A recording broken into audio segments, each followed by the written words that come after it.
নিয়োগ দুর্নীতি মামলায় এবার কালীঘাটের কাকুর জামিন কি বলবেন? প্রথমত দেখুন, জামিনটা হচ্ছে নিয়ম, জেলবন্দি রাখাটা একটা ব্যতিক্রম। এটা আমাদের দেশের মহামান্য সর্বোচ্চ ন্যায়ালয় বারবার এই আইনি যে নীতি সেটাকে প্রতিষ্ঠা করেছেন। সাম্প্রতিক অতীতেও আমরা দেখেছি যে নিয়োগ দুর্নীতি সহ অন্যান্য বড় কেলেঙ্কারিগুলোর মামলাতে জামিন হয়ে যাচ্ছে। দীর্ঘ সময় যদি তদন্তের জন্য লাগে এবং দীর্ঘ সময় যদি বিচারের জন্য লেগে যায়, তাহলে জামিন হওয়াটাই কিন্তু নিয়মের মধ্যে পড়ে। আমি এর মধ্যে কোনো আলাদা কিছু দেখতে পাচ্ছি না।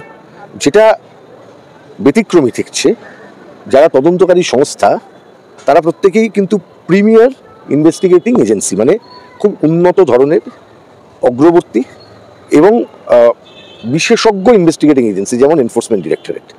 এরা বিশেষ ধরনের অপরাধের তদন্ত করে থাকেন, এক্সপার্ট ইনভেস্টিগেটিং এজেন্সি। তারা যদি এই ধরনের তদন্তের ক্ষেত্রে দীর্ঘসূত্রিতা করেন বা সাক্ষী সাবুত নজির সাক্ষ্য ইত্যাদি গ্রহণের ক্ষেত্রে যদি কোনো ডিসক্রিপেন্সি দেখা যায় যেরকম, এবং সেগুলোকে কোর্টের কাছে প্লেস করার ক্ষেত্রে, যেরকম আমরা দেখেছি অনুব্রত মণ্ডলের জামিনের ক্ষেত্রে, যে যেটা আমি পড়েছি আমরা সবাই, যে যখন দিল্লির আদালত যখন জানতে চাইলেন যে তার যে স্টেটমেন্ট তার তর্জমা কোথায়, ইংরেজি তর্জমা, সেই ইংরেজি তর্জমা না পাওয়ার জন্য অটোমেটিক্যালি জামিন হয়ে যাবে। তাহলে কি কোনো জায়গায় এইরকম ধারণা যদি জনগণের মধ্যে তৈরি হয় যে তদন্তকারী সংস্থাই চাইছেন যে জামিনগুলো হয়ে যাক, তাহলে কি ভুল করবেন? মনে হয় না।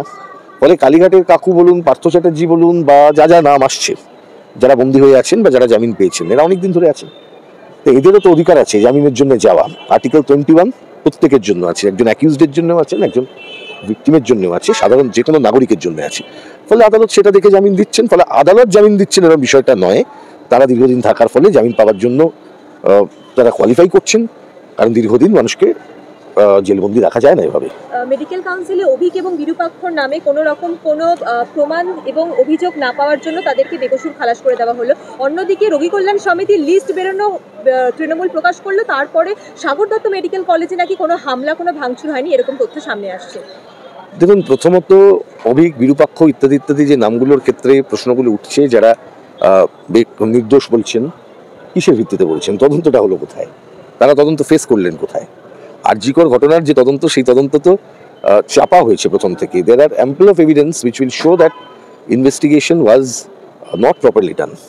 আমরা দেখেছি যে এরকম কথা উঠেছে বারবার করে, বহু এক্সপার্ট বলেছেন যে ধরনের ক্ষত দেখা গেছে ভিকটিমের শরীরে, সেই ক্ষতগুলো একজন কোনো ব্যক্তির দ্বারা সম্ভব নয়।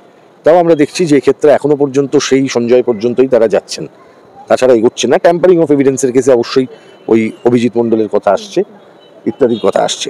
ট্যাম্পারিং অফ এভিডেন্সের কেসটার তদন্ত যদি সঠিকভাবে না হয়, তো আমার মনে হয় তিলোত্তমা ধর্ষণ ও হত্যাকাণ্ডের তদন্ত করাও সম্ভব নয়। আসলে এভিডেন্স যদি ট্যাম্পার হয়ে থাকে, তাহলে সেটাকে প্রথম রিস্ট্রাকচার করা, রিকনস্ট্রাক্ট অফ ক্রাইম সিন, সেইটা করতে হবে। যে তৃণমূলে বারংবার রদবদল হচ্ছে, মুখপাত্রের রদবদল, পুলিশ মহলের রদবদল, এবং রোগী কল্যাণ সমিতিতে আমরা দেখেছি বহু নাম পরিবর্তন হয়েছে। একটা টার্ম ভীষণভাবে উঠে আসে, অভিষেকপন্থী এবং মমতাপন্থী। কি বলবেন এই নিয়ে? তৃণমূল দুর্নীতিপন্থী, কোনো পন্থী নেই এখানে। অভিষেকপন্থী, মমতাপন্থী এসব দেখানো বাড়ির ঝামেলা। আসলে এরকম হতে থাকে যখন আপনারা কিছু পারিবারিক শাসনতন্ত্র কায়েম করেন, এরকম সমস্যা হয়। কখন পপুলিস্ট লিডার যখন ক্ষমতায় আসেন, তখন এই ধরনের কনফ্লিক্ট অফ ইন্টারেস্ট কাজ করে, ক্ল্যাশ অফ যেটাকে বলতে পারা যায় যে আপনার পার্সোনালিটি ক্ল্যাশ করে, এবং দলের নিয়ন্ত্রণ রাখার প্রশ্নে ক্ল্যাশ করে। এখন আসলে এই সবটাই না একটা একই ভাষ্যের কথা বলছি, কে কার পন্থী নয়, ওই আমি কাপ ঘরের বাইরে যেতে দেবো না। আমার সমালোচনাটাও করবে আমার লোক, আমার বিরোধিতাও করবে আমার লোক, আবার আমার পক্ষের কথাটাও আমার লোক বলবে। সবটাই কিন্তু এই বৃত্তের মধ্যে। মানুষ যত এই ঝগড়াগুলোর থেকে চোখ সরিয়ে রাখে, তত মঙ্গল। এই ঝগড়াগুলোর কিন্তু পাবলিক লাইফে কোনো ইম্প্যাক্ট নেই। মমতা ব্যানার্জি মুখ্যমন্ত্রী হন আর অভিষেক ব্যানার্জি মুখ্যমন্ত্রী হন, ফারাক তখনই পড়বে যখন রাজ্যের সরকার সরকারের মতন চলবে, সরকার ক্লাব ঘরের মতন না চলে রাজ্যে প্রয়োজনীয় কাজ যেগুলো সেগুলো তারা